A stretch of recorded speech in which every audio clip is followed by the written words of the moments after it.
Welcome to the Celebration of You. I'm your host, Holly Dowling. I'm thrilled to share with you incredible people from all over the world who are living and leading extraordinary lives. From overcoming immense adversity to discovering the secret sauce to leading with courage and grace. Their stories are going to bring you hope and inspiration. Now, let the stories begin. Today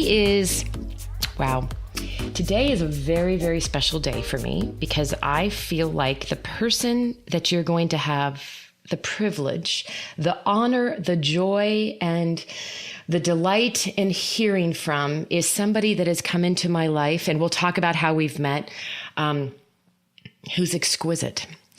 So I have listeners all over the world, and I'm just going to ask you, I know people, I just want to thank all the listeners before I introduce you, because you'll soon know that this person is sitting halfway across the world right now. And I want to thank all of the listeners around the world who are diligently listening to this show. And what I'm loving is the messages that I'm getting, either from my guests or from other people who you have sent. We have families in the Ukraine. We have people in Australia. We have the UK. We have Moscow. We have people that are sitting there religiously listening to this show because you never know whose life is going to be changed. So today, long intro to get to this amazing human being that I feel gifted to have in my life. Everybody get ready. If you're running, you might want to pause because you're going to be graced by the presence of RolCof, and RolCof is sitting in Barcelona, and you sound like you're on my couch next to me. Hi. I am. How are you? How are you, Holly? I am sitting on your couch next to you. I feel very close. The energy is very good. I even have goosebumps, to be honest. Oh, don't do the goosebumps, because you know what, RolCof, you know when we do that, that's my thing, right? When I get the goosies, I know it's a really good thing getting ready to happen. Absolutely. Absolutely. Oh, and so tell me, you're sitting in Barcelona. Like, what time is it there right now? Right now it's 4:36 p.m. Okay. In the afternoon. It was nice and sunny. It was a hot day today. And seriously? Okay, what's hot? Because you know where I sit, in Arizona, dear. If I calculate it into Fahrenheit, it's probably around 90, 92. Of course, it's not the same as Arizona. Arizona has very dry heat, which I like, but this has a little bit more humidity.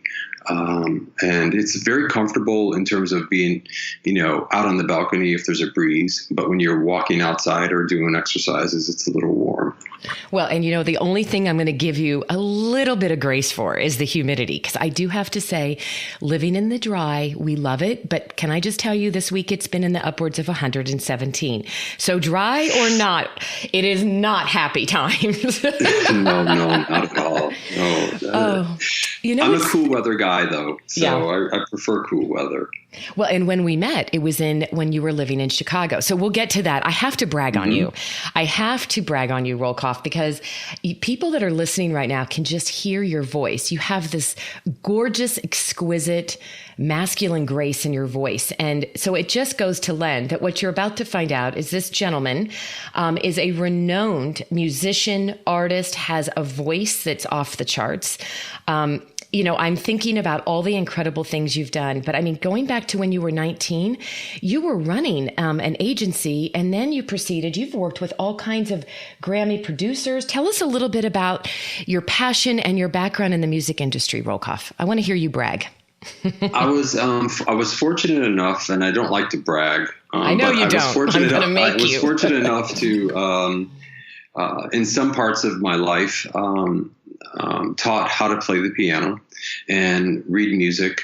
And at the age of 16, I was living in the South, and I decided to take a trip to Chicago. Was accepted into, you had to go in and play the piano or sing or do whatever it was that they wanted you to do to get into the school, because I lived outside the district. And it was a performing arts school, and they were on the cups of fame. So they were changing these huge schools around the country into performing arts schools. So I was accepted on the premise that I maintained a certain average, and the fact that I had to take 2 extra classes that others did not per day, and that had to be a music or an art class or dance. And so I chose piano because I wanted to continue learning more about that, and advanced choir and normal choir. And I went to school from there. I graduated and went into the business world at the age of 19. I walked into a place that actually hires or sends you out as a temp or a permanent placement. And they had a position open, first as an administration assistant, and then with my skills, because I'd taken some computer classes, data processing while I was in school, high school.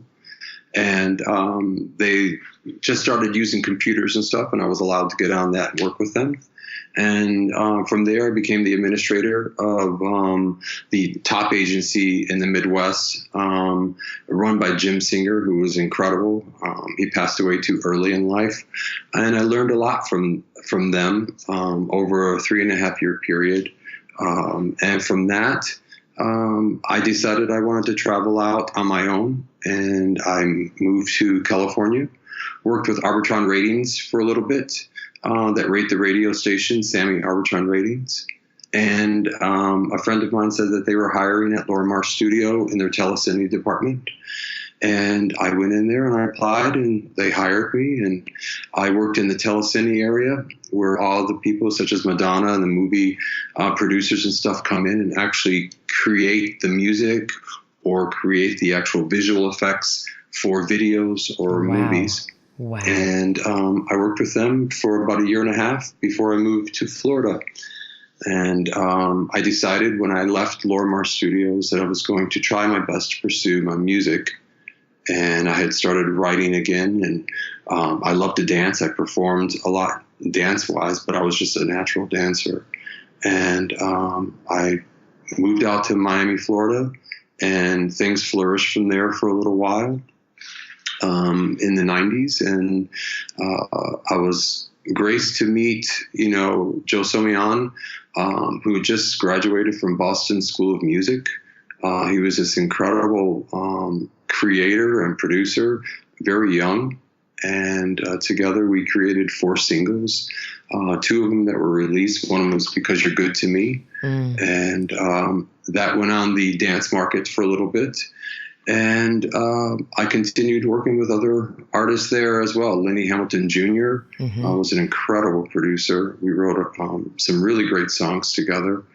And Spirit Free was one of them, allowing yourself to be who you want to be, to dance and move. So this is how the process took. And everyone says I'm not a very good vocalist compared to other vocalists out there. I'm an average vocalist.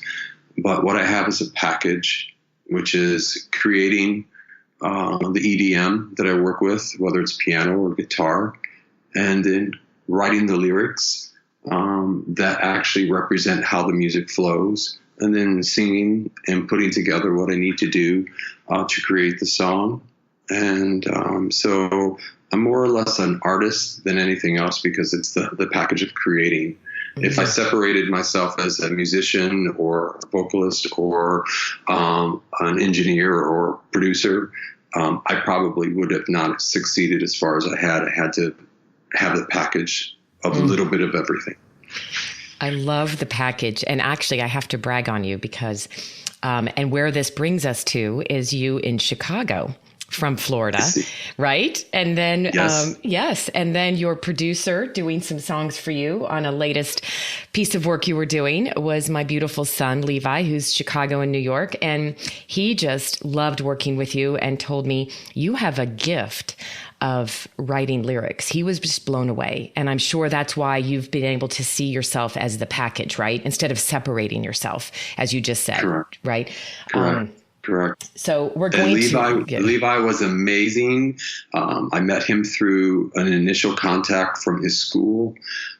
We met and I listened to what he had worked on.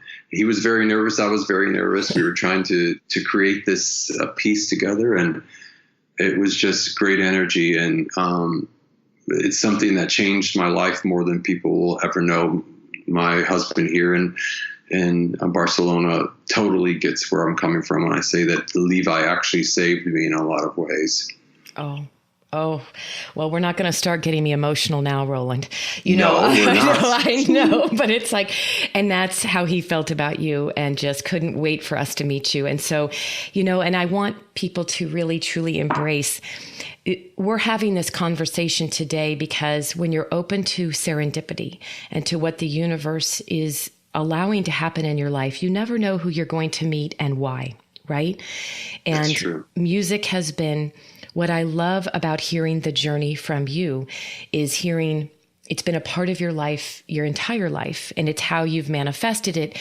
It's also a big part of what RolCof is willing to do today. And there's a part of his life and his journey that the music has been, this whole artistic package has been a big part of the healing process for you through some very dark times. And I just want to, I feel like we are sitting on the couch. We're just halfway across the world from each other. But I just know that there's people's lives that will be changed forever for the good, because RolCof is willing to share that in the midst of all of this that looks so fabulous, right? Like people look at you and go, look at the limelight, look at the life you're living, it's sexy, it's glamorous, you're doing what you love. And yet what we all have, many of us, is some deep, dark places in our past that we've had to work through. And if it's okay with you, RolCof, I'd love to take us. I think the part that got me was when you shared that you've had correct me if I'm wrong, you've survived 2 suicide attempts, but what came out of that was healing for you from some very dark past. So will you take us through what was the most pivotal part for you in realizing some of the healing that you had to do? The process for me, the awakening for me, was the last suicide attempt after confronting my father for a second time on sexual child abuse over myself and other family members. And you there? Yes, I'm here. My eyes are closed as I'm listening. Yeah. And I wanted to confront him, and it was very, very difficult on how to do this. I didn't realize that I was really in a deep depression for years prior to that. And something just snapped, and I drove down to see him in the middle of the night and talked with my aunts and uncles and tried to confront him. And of course he was not going to have that, and, tried to have me arrested if I didn't leave the property. And I felt, to be completely honest, I felt unsafe, but I was not in fear. I just felt unsafe. I didn't know what was going to take place. I allowed my own energy to go forward. I found out later, after I got home through my sister, that they were trying to find a way to arrest me so that they could, change the story around instead of what the truth was. And that night, at that time, my partner was very worried for me, and he had a sleeping pill for him that he had gotten, and he said, "Take this; it's going to calm you down, and we can talk about things in the morning." And I said, "Just leave it on the counter; I'll take care of it, a little later." And I got up in the middle of the night and walked into the kitchen, and I saw the bottle and looked outside and was looking at the lake and said, "I don't want to live like this anymore. I can't deal with it, and I don't know how to deal with it, and I'm embarrassed. I'm ashamed." I did some things in my life that I wasn't proud of as I was reviewing my life history, but I realized it was because of the way I was raised and the atmosphere that I was raised in and the dysfunctional part of life. And I just didn't know how to fix it anymore. And so I took the whole bottle of pills and went back to bed, hugged my partner, and I don't know what happened after that. All I remember is waking up 2 days later in a more or less mental institution, but that's what it was. And it turned everything upside down. But at the same time, it was freeing because I was allowed to communicate everything I wanted to say. And in the hospital, there I stayed for 7 weeks. I was diagnosed as clinically depressed, also with major depression and PTSD.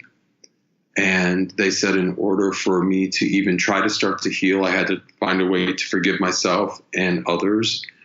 And I started on a daily basis while in the hospital, sometimes twice a day, session with my therapist and Dr. Teresa and Dr. Gaudiotti. I'll never forget what they've done for me.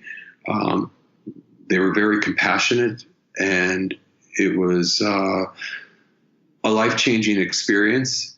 I still felt the threat of my father, even being in this institution, because of his connections with the sheriff's department in the state of Alabama, and our family connections with the current attorney general. And they were all part of our family history because of their businesses and everything. And I was still terrified.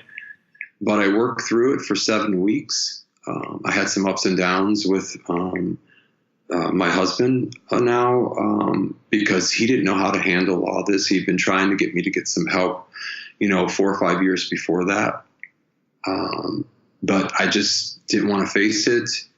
And during my first suicide attempt, which was in 1993, my 2 sisters and I went to my father and directly had a conversation with him. And the only thing he said to us was, "Thank you for ruining my life." And I thought about that for a long time. How could you even think about it? How arrogant of you to think about that.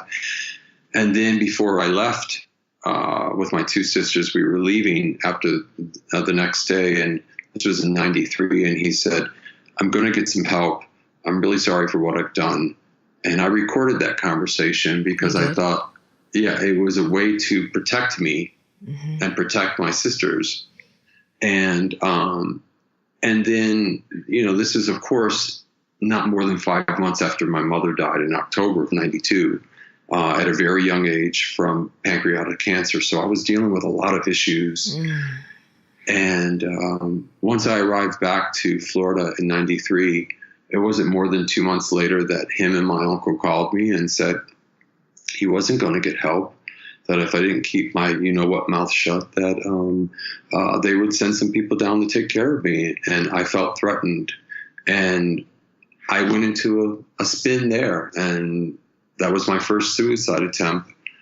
And when I went to my first therapist there in 93, this subject about sexual abuse from your parent and family members and friends within your family really still wasn't communicated as much as it is now. And it's very dysfunctional, Holly. It's a very dysfunctional way of thinking. It's almost like eating cereal with milk every day. It's part of what you do. Yeah. And it was 8 years of abuse. And I didn't know how to deal with it. And talking to the therapist in 1993, the first thing she said to me, "Well, you just have to let that go and move forward," because it wasn't communicated. And I thought, I'm not going to sit through this. She said that to you? Your first therapist said? The first therapist, when I communicated with her, I was separating from my then partner. We were going through a separation. I explained the reason why I tried to commit suicide. And I said, I had this meeting with my father and with my 2 sisters, and we were molested over a course of years. And I didn't know how, what I should do. And he said he was going to get help. And she says, "Well, what you need to do is you need to concentrate on yourself, get the help you need, but you just have to let that go." Because time had passed for the laws then. The time had already passed for me to do anything. What do you mean by the laws had passed, RolCof? What do you mean by that? The laws that were there were like a 5-year period or something. And I had already had a cousin of mine that was much older than my sisters, who was part of this chain of molesting. He had already served prison time for doing the same thing to his daughter. And these are not uneducated people. These are just people, I think, that probably were molested themselves. Yeah. That's what I found out later on in life through my current therapist out of Chicago, that usually it's just a traumatic thing that keeps continuing until you face it and you try to get help. And I would have really, honestly, tried my best to work with my father in 93 if he was going to get the help. But after that, I was fearful. Yeah. And I turned to a dark side. I did some things I'm not proud of.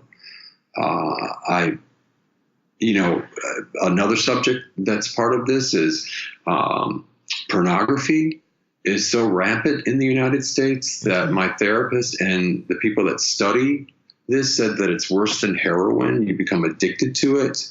Really? And unless we do something about it, it's going to continue.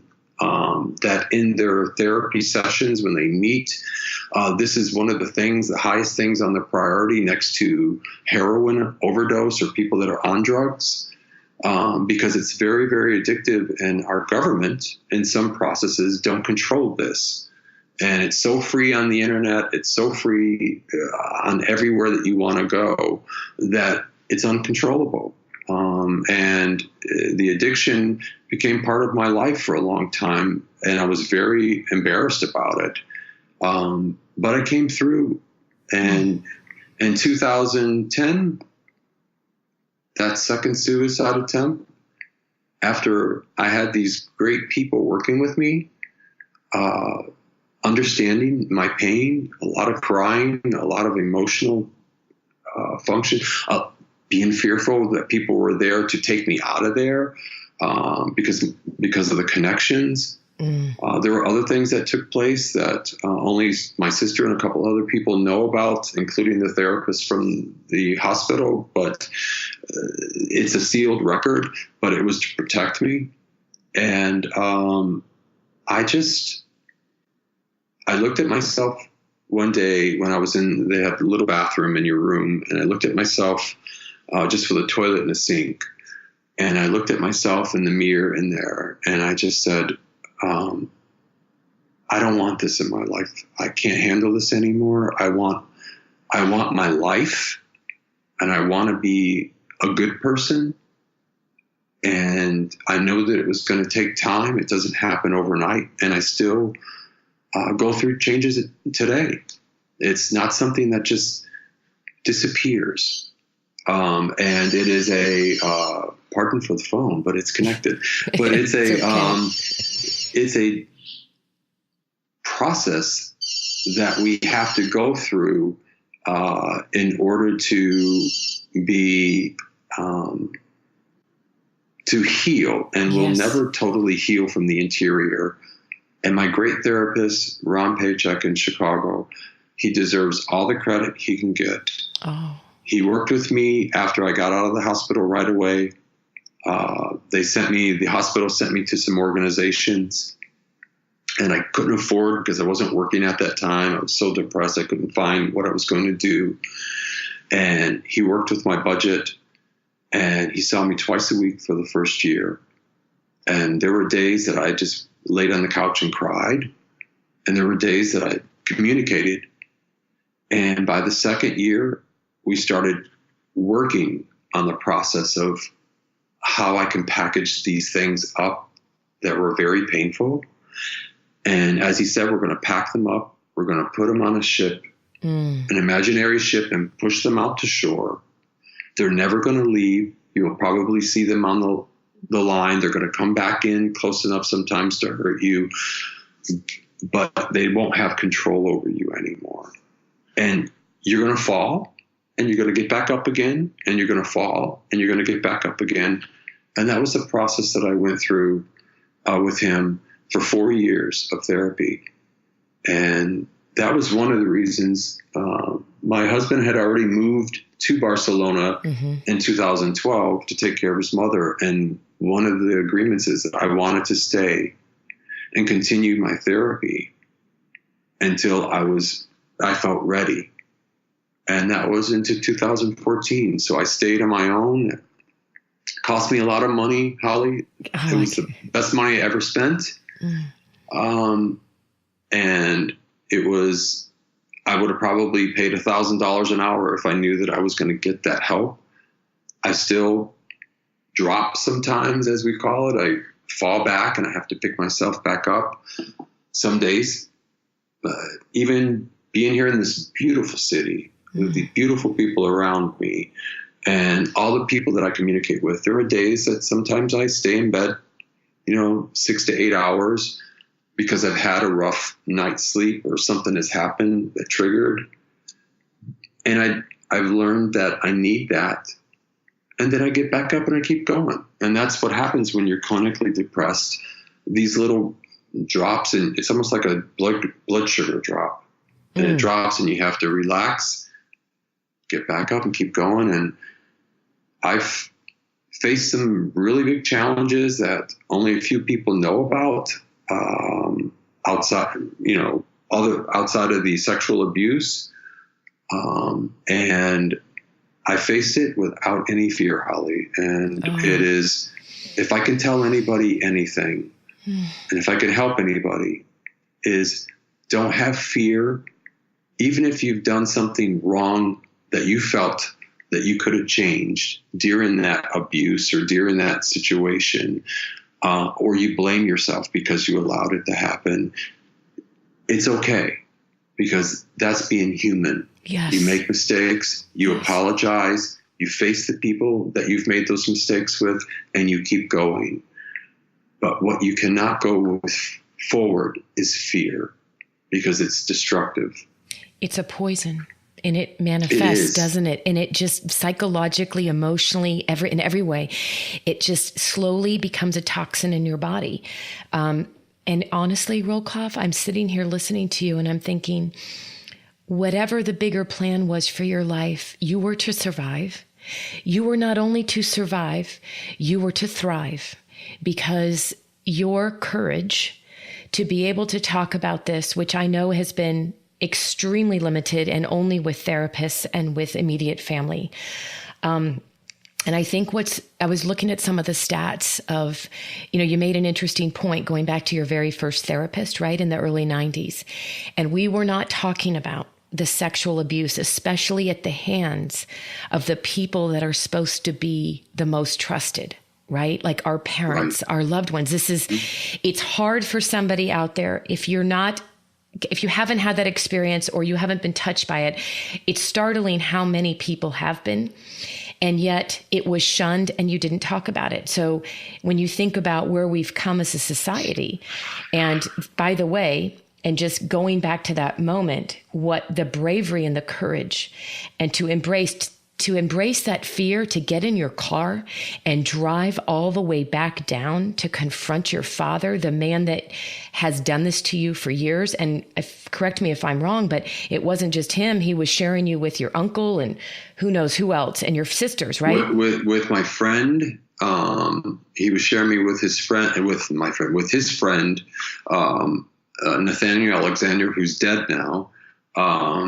And it's just a quick glimpse of my life. I had a happy life. My parents separated when I was in 1968, when I was 3 years old. I lived with my grandparents for 1 year while my mother got on her feet. She brought us back to Chicago, raised her kids, married a good man who treated us very well. And I didn't even know who my father really was at that time. And out of nowhere, in 1973, he comes and takes me supposedly for a month in the summer of 1973 when I was 8.5 years old. Didn't know who he was, sat in the backseat of this huge car, watching him and my uncle communicating in a language, because it's from the South, in a language that was, like foreign to me. And I didn't see my mother again for 2.5 years. Oh, I didn't know this. Yeah. So when I was taken, I was supposed to be taken because my mom was going after him for child support. And what happened is he made a deal. I'll come get the kids for the summer. And she said, you can take me. So he took me. I didn't know anything about it. And it was like right before I was supposed to go back, there was this conversation, and he said, I'm not taking him back. And I didn't see my mother for 2.5 years until Christmas of 1975. And by that time, I was already brainwashed. Things had already happened right away by the time I got down there. And I was too afraid to tell anybody. How do you tell somebody this? And my mother thought it was best for me, since I was a male, that I would be around him. And I had some stepbrothers. And my sister came down to live for a short period of time. That's when her abuse continued. And then she left. And it's very dysfunctional, and people don't understand. When I say it's like having cereal with milk, that's what my life was like. You don't equate it as, oh my God, something in this milk or in the cereal isn't good. You just eat it. Yeah. And that's what that type of abuse at a young age continues, that you just think this is part of life. It was your norm. It was your norm, wasn't it? Well, and my therapist said to me, it's called, you shut off one part of your brain as it's happening. And I never thought about that, but really I did detach myself. Even though I was in the situation, I detached myself because it was the only way to survive. You go to school, and I became very introvert at that time. Even when I first went back to Chicago at 16 years old, I knew that I was not going back home. I left the car. My father thought these things were going to control me the rest of my life, but I left everything. I had one suitcase and a couple pairs of clothes, and that was it. And I had the initiative to say, I'm not going back. And anytime he called the house, I would shake from the inside out, literally shake from the inside out, because I had so much fear of him. He made me fearful. And I always remember his words, boy, keep your goddamn mouth shut. Sorry for the words, Holly, but it's okay. Those are the words real. that were said to me. You were threatened. You were threatened to keep your mouth shut. Threatened. Right. Did you ever tell your mother? Did you ever have a chance to tell her? That is one thing I almost did at the age of 21. My mom had held all these letters that she had sent me that were returned. And she waited until I was 21 years old to hand them to me. Because I said, I felt like you just left me. And I was very angry with my mom. And she said, I didn't. But my mother, I realized, lived in fear as well, Holly. It was in the 1970s. You're a divorced woman, married to another person. She couldn't even get a loan at a bank, and she owned her own business. Oh, dear. Yeah. So you have to look at the reality of things when it's not, 2017. This is 1973 when women couldn't even get a loan at a bank. Yeah. And so she lived in fear. But she said, at 21, I was having this conversation and started to go into it, and she got a phone call. And I just stopped. But the thing was that she had saved an envelope with all these letters that she had written me. And I said, why did you wait until I was 21 to give them to me? And she said, I felt like you're an adult and you would understand it more than if I would have given it to you when you were 16. And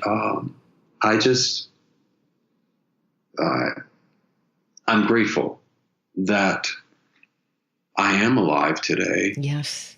7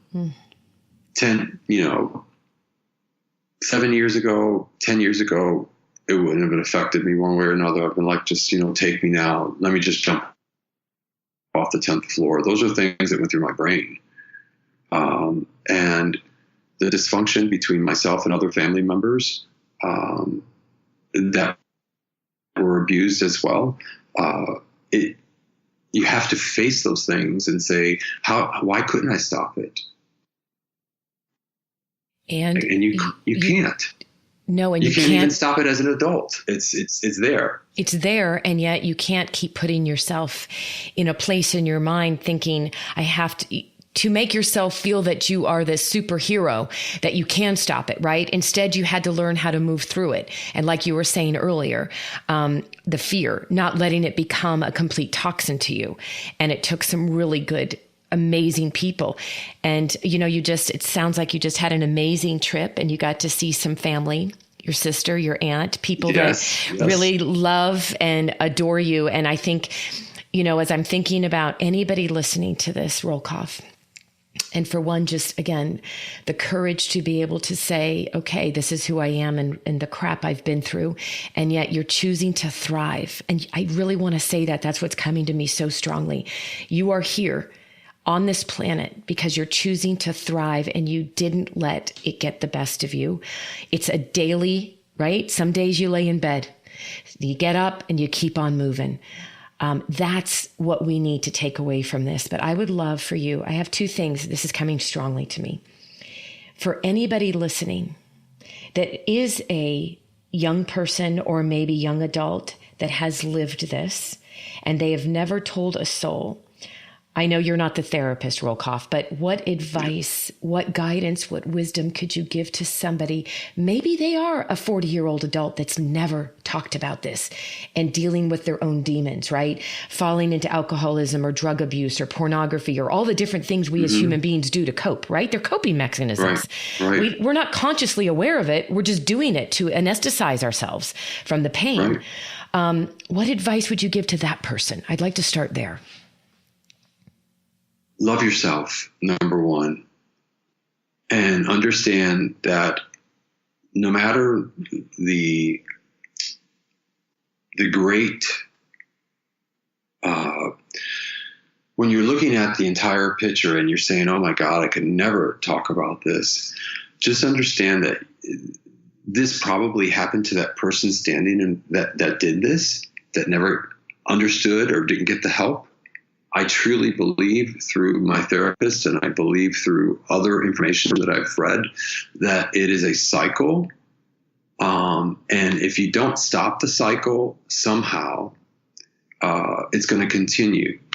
And either you're going to be part of it or you're going to fall into drugs, alcohol, or pornography or something else that's going to help you cope with life. But my first thing is to say, you have to love yourself enough to say, I've got to talk to someone, whether it's a minister, whether it is a therapist, whether it's another family member, whether it's your husband or your wife or your partner, someone that is calm, that will understand where you're coming from and help you find your courage to go to the next step. But the most important thing that happened to me was my husband telling me, you need help. You're going to stay in the hospital. I'm signing off on this until you get the help you need and get the courage to stand up and face this. And he did. And he walked away from me saying, this is what we're going to do. And he said, either you sign the paper that you're going to stay committed to help yourself, or I can't go through worrying about you. Are you going to be awake the next day? And I realized those 7 weeks with some of the best, I have to give credit to those that work in this industry. They really do care. They're overwhelmed with not enough funds, but they really do care about what they're doing in their job. And I have to give credit to them because they helped me on my journey to get to the next step and the next step. Don't live in fear. Don't live it with embarrassment because there's nothing to be embarrassed about. And maybe you're never going to be able to confront the person that did this. Maybe they've passed on, whatever. But you have to talk about it openly, or it's going to internally eat you alive. And it will get the best of you, and you may not be alive, right? This is what happens. Right. And the positive thing in this, Holly, because I want to keep it very positive. You and I talked about this. Is don't give up on yourself. Wherever you are emotionally, my eyes are filling with tears now. Don't give up on yourself. Don't allow anybody to hold you back. Don't be fearful of people that have power try to use that power over you, whether it's authorities or whether it's the people that work with authorities or whether it's a parent or a friend, a husband, a wife. It goes both ways. Mm-hmm. You stand your ground, don't live in fear, love yourself, and find one person, just one person that you can talk to honestly and openly. And that will help you, number one, get it out in the open, and you're not internalizing the destruction inside you any longer. And you know what I love? The one person. Honestly, RolCof, if I truly, I'm 100% with you right now, because you've got to talk about it. But that one person that you trust in our lifetime, you can't tell me there isn't one person that you trust, that you know loves you for who you are, right? Talk to that person. Find that one person, because all of that's sitting there and harboring, like we keep saying, it will come out. And it might even come out like venom, right? You finally get to unleash it. And I have to give huge love and kudos to your amazing husband. I can't wait to meet him someday, because what he did was not easy. That was the highest level of tough love, because he loves you so damn much that he wasn't right. And for him, we talk about tough love and a lot of different things, but that's the essence of, no wonder you're like, this is the man of my life, the man of my dreams, and the person that's your soulmate. And, but I love that you just, so I'm going to ask you though, this is burning in my heart, because there's people that are going to be listening to this, again, all over the world, all ages. Tell us if you know that somebody's listening to this and they are the person, and I hate to use the word the perpetrator, but the person that's actually doing the harm. What could you tell them? What advice could you give them? What could you say? Because I truly believe what you also said, RolCof, is that it's very generational. And I'm not saying that that's an excuse. By no means is that an excuse of behavior, right? But it's very generational. Like you said, it's very cyclical. Cycles, the next. But what could you say to somebody that's listening that is battling that demon, that they are the person that's causing this harm? I don't even know what you'd say to them. This is what I'm going to say. During that cycle of childhood experience, there was things that happened with me and other family members that, were around my age. That was part of this whole thing that my father and his friend were involved in. And I realized that now, I realized it, when I was talking with my therapist, but I realized now that that person that's doing that, even myself, I felt guilty for having, these sexual relationships with other people of my age group, while in the midst of my father and his friend being around. And I had to sit and write letters to them and told them, this wasn't me. This was our life. And I apologize to you. It was very painful for me, Holly, because it was so incestual of family and cousins and friends, that I had a lot to digest.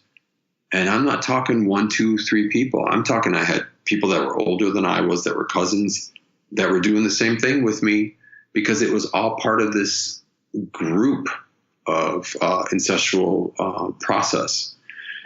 And I say to the person, including myself, you have to face it, talk with the person that you're with, say you're sorry, the first thing, and then say, what can we do to fix this? Those are the things that I wanted to hear from my father. And he said he was sorry just to get us out of the state. But once we left, it was like all protection around him came in. And you have to mean it.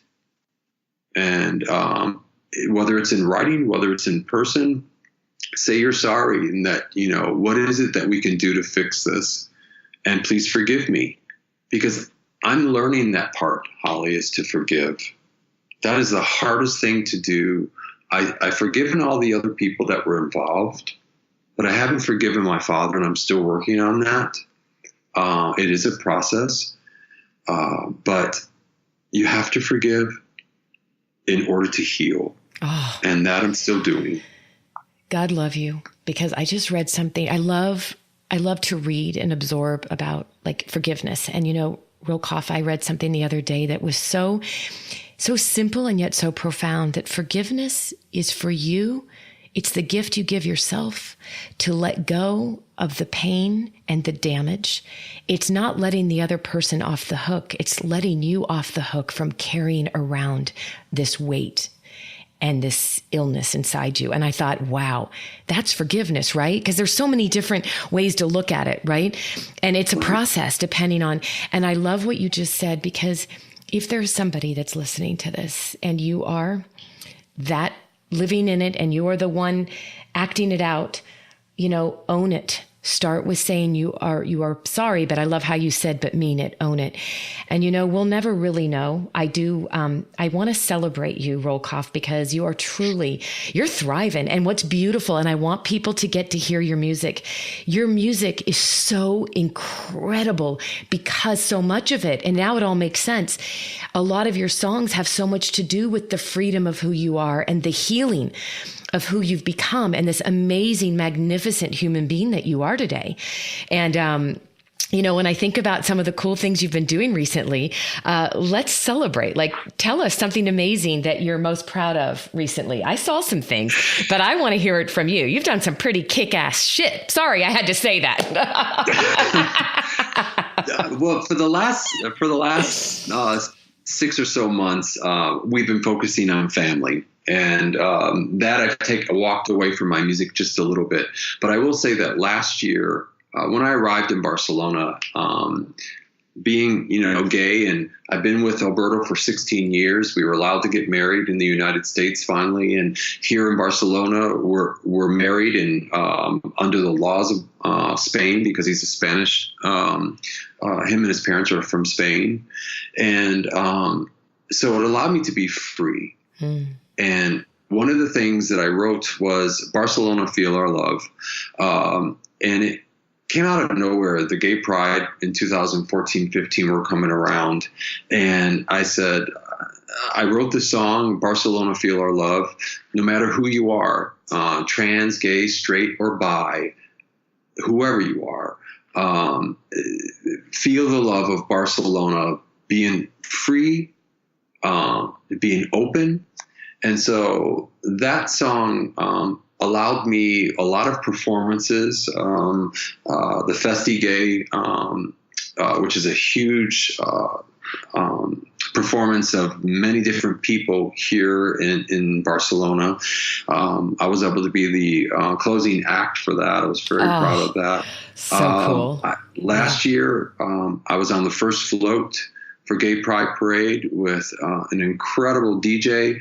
And my dear friend who does a lot of drag shows, the Carla Show, we really enjoyed it together, and I was able to perform during the Gay Pride, Barcelona, Feel Our Love, and Let Me Be By Myself, which Levi constructed with me and wrote and produced. Oh, and awesome.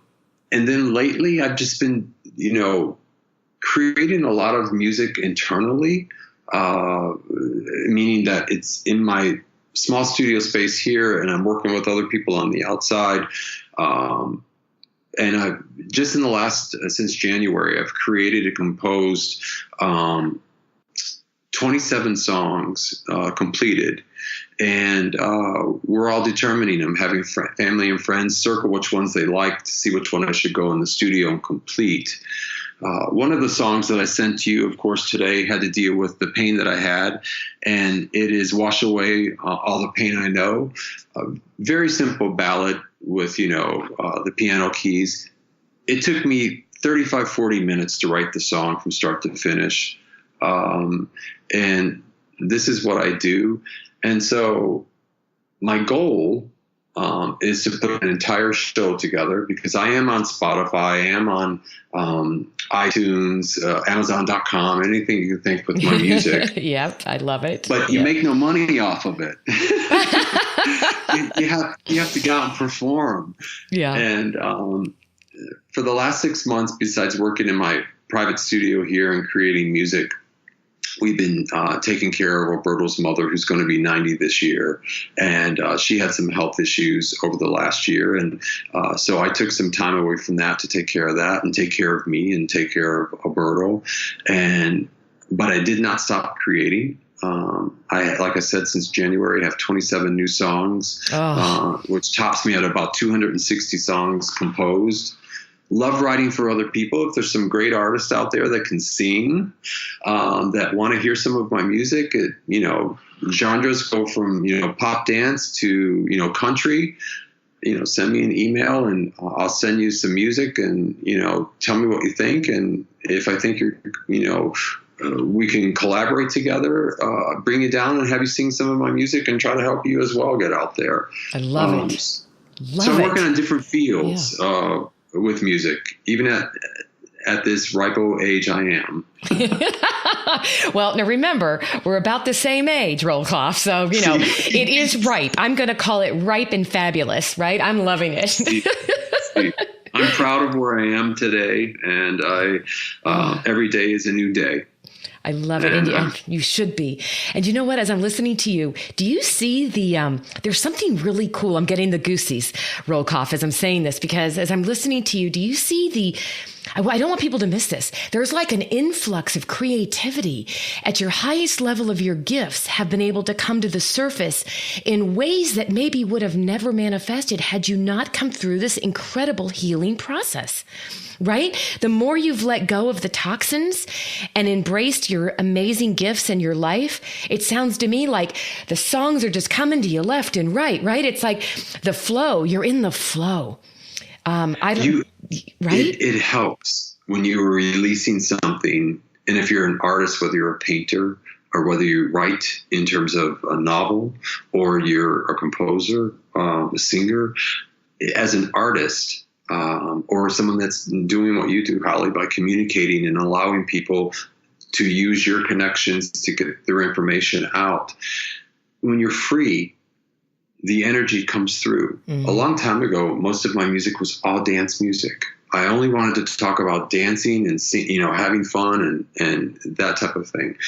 Lately, the last year and a half, my music has been more mellow and stronger lyrics than I've ever written before, and they just flow out of my head, and that is correct. Being free allows you to freely be creative.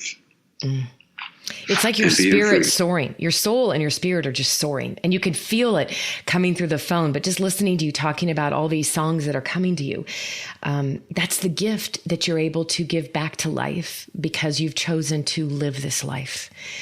And RolCof, I just wish we were sitting on the couch because I am hugging you through the phone.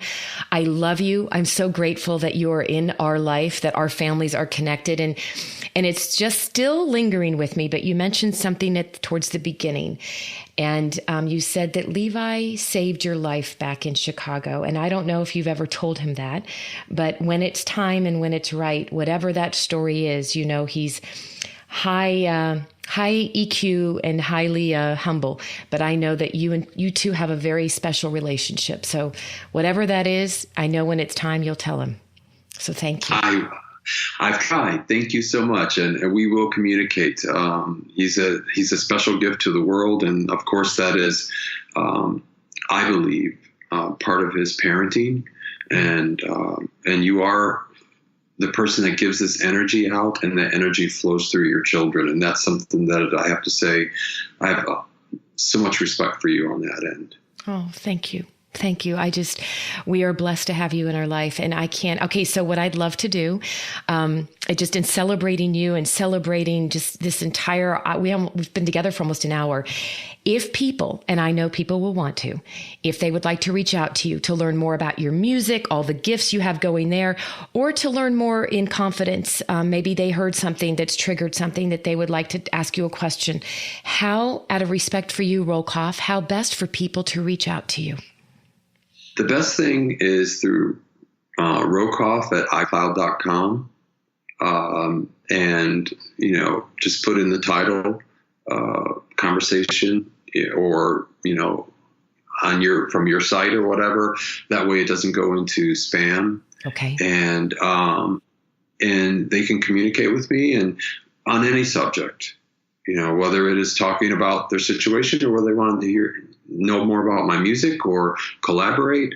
I'm a very open person, have been for about the last 7 years, and as much as I possibly can. And I will definitely communicate back with you. It may take me some time, but I will definitely get back to every single person that communicates. I love that. And just because I want to make sure people heard it, it's ROL, RolCof, COF, and at and iCloud.com, correct? Correct. Okay. Correct. Beautiful. And we will have all of this in the blog that will go along with the artwork when we publish this. And I am honored. I feel privileged that we are connected across the miles and that you are part of our life. I feel like you're my brother from another mother. And I just love you. Give your honey our love. Thank you for being with me today. Thank you for the gift of you. This world needs you. Holly, thank you so much. And thank you for the great energy and actual support. And God bless you and the world.